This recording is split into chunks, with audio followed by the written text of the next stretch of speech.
Hello, welcome to another Ready and Roll video. Today we're going to be taking a very brief look at Stormbringer issue 2. So this is the second issue of the Age of Sigmar collectible magazine that Hachette Partworks are doing. So yeah, I picked it up and thought, cool, this will be another video. I don't know how long I'll be doing this because I haven't subscribed. So it'll just be as long as I can find them in the wild. I know for now my local smiths are doing them. I haven't seen them in Forbidden Planet last time I went, but I'd hope they're doing these. But yeah, this is issue 2, as I said. It comes with 10 Crawl Boys, which are on the sprue still, but they are here. Again, I will do a close-up video of all the minis when they're assembled. I will say that given how spiky these lads are, they did beat the shit out of the paper, especially the first few pages of this magazine. So if that bothers you, then I guess maybe pick it up as soon as you can and then take it out, because this has been in. I've only just opened this up, so it's a bit knocked about from just sitting in my bag for a few days. I say a few days, week or so now. Yeah, but anyway, in terms of what you get, in the magazine, it covers your Grand Alliances, a bit of the Mortal Realms, which I could do with reading myself, actually. So, Mortal Realms, Grand Alliance Order, Grand Alliance Destruction, which are the main ones you'll be dealing with this magazine. You get the information for your Gut Rippers, including some really fun tables for naming characters, which I always appreciate. I don't know what they call it in Age of Sigmar, because I know in 40k you've got the Crusade rules, I think it's called. But yeah, so you've got all the equivalents for that.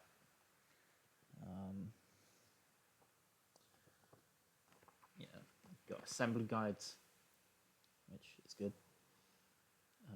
And finally, you've got your rules and how-to stuff, which this issue is all armor saves and things like that.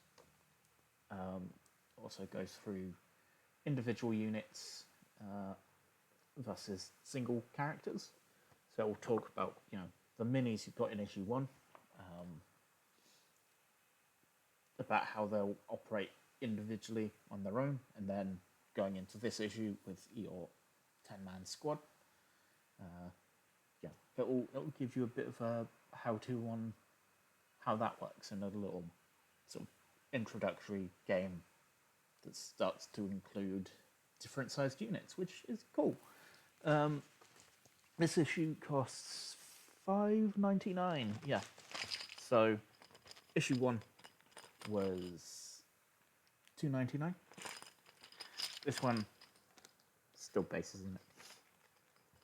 Is $5.99, and issue 3 is where it moves up to its regular price of $8.99, which is still a just ridiculous price for what you get, because every single issue will come with something on top of a magazine, whether it's minis or paints. $8.99 for Games Workshop paints for normally, 2 Games Workshop paints, sometimes more. Where is it? Here it is. So, yeah. Issue 4,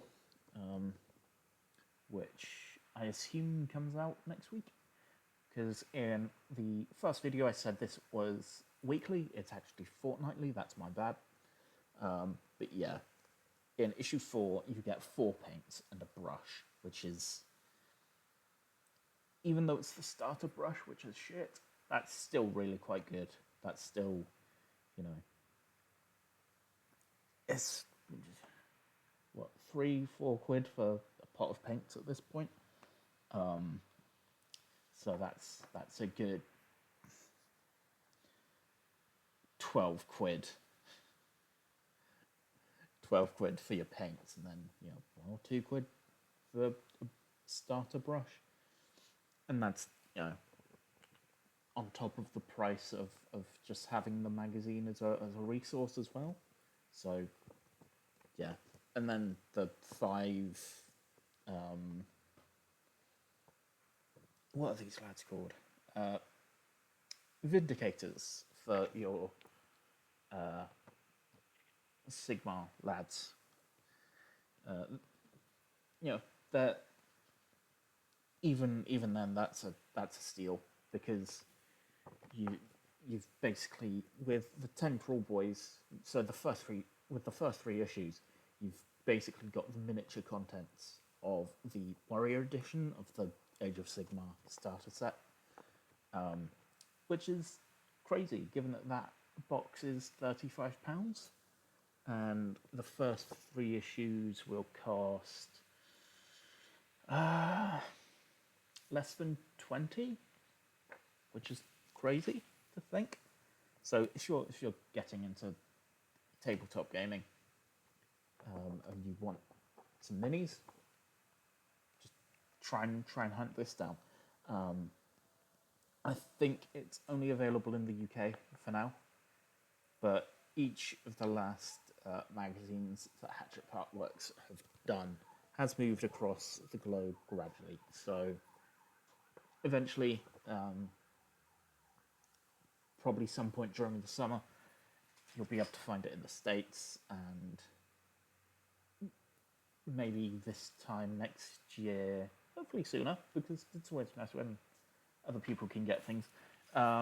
It'll possibly be available in Japan if the last magazine's anything to go by. But yeah, as ever, a really good deal. I won't bore you with the bits, because again, these are push fit minis, and I'll make a short of these like I did with issue 1, just showing off the minis. Because I think that's easier for me, and I think it also gets more views. I'm not going to pretend that it's for much else. So yeah, I hope you enjoyed this video. I'll hopefully be putting out the video for issue 3 next week, some point between Monday and Friday, I hope. And then I can't promise anything going from there. It might be a few weeks, just like I say, it depends on when I can get my hands on the following issues. Hopefully, places keep stocking it, because I'm not a huge fan of subscribing to things like this, especially when it's like 40 odd, 30, 40 quid a month. I'll have to double check that. But if it is something that people want to, keep seeing from this channel, I'll hunt them down. Obviously, there's also the Partworks website that will sell them, if it is something that people want to see more of. So yeah, again, thanks for watching, and take care of yourself.